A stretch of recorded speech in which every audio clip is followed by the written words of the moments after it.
Elle a envoyé un message à son amie alors qu'elle était assise à côté de moi. Au moins, il paiera pour le bébé, même si ce n'est pas, je me souviens parfaitement du moment où tout a basculé. J'étais assis dans le salon, encore occupé à rassembler mes pensées, lorsque ma sœur, installée juste à côté de moi, a commencé à écrire sur son téléphone.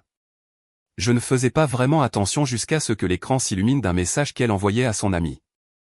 Elle y affirmait que, selon elle, au moins je contribuerais financièrement pour le bébé, même si elle insinuait que je n'étais pas vraiment impliqué autrement. Cette phrase m'est restée en tête comme un choc silencieux, presque irréel, parce qu'elle semblait révéler une vision de moi que je n'avais jamais imaginée. À partir de cet instant, tout ce qui m'entourait s'est comme assombri. La pièce pourtant ensoleillée m'a paru soudain lourde, et le bruit de la rue parisienne s'est transformé en un bourdonnement lointain. Je sentais mon cœur battre plus vite, non pas de colère, mais d'une forme de déception profonde. Comment pouvait-elle écrire quelque chose d'aussi blessant alors que nous partagions le même espace, la même scène quotidienne, presque comme deux étrangers assis à la même table d'un café? Je me suis levé et me suis dirigé vers la fenêtre donnant sur le boulevard.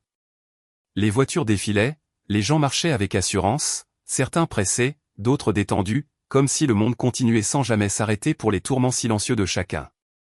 J'ai pris une longue inspiration et je me suis souvenu de ce que j'essayais de construire depuis des mois, une stabilité, une forme de paix intérieure, un avenir clair. Pourtant, la perception que ma propre sœur avait de moi semblait remettre en question tout ce que je pensais projeter autour de moi. Les jours qui ont suivi ont été marqués par une tension discrète, un mélange de distance et d'hésitation. Je continuais à vivre dans notre appartement en essayant de garder une routine, mais chaque geste semblait lui-même surveillé par l'ombre du message que j'avais aperçu. Je n'avais pas l'intention d'en faire un conflit, mais cette phrase avait ouvert une fissure qui me poussait à réfléchir à ma place dans cette famille et à la manière dont chacun me voyait réellement.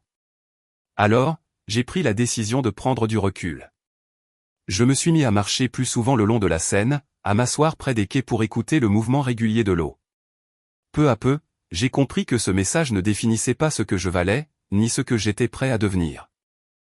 Il n'était que le reflet d'un moment d'imprudence, peut-être même de maladresse, mais il avait eu le mérite de me montrer à quel point je devais continuer à avancer par moi-même. Ce jour-là, en rentrant chez moi, j'ai senti une forme de calme s'installer en moi. Je savais désormais que mon chemin ne dépendrait ni des jugements hâtifs ni des suppositions maladroites. Il dépendrait de mes choix, de ma constance, et de la manière dont je déciderais de me reconstruire, pas à pas, au cœur même de cette ville qui n'arrêtait jamais de vibrer.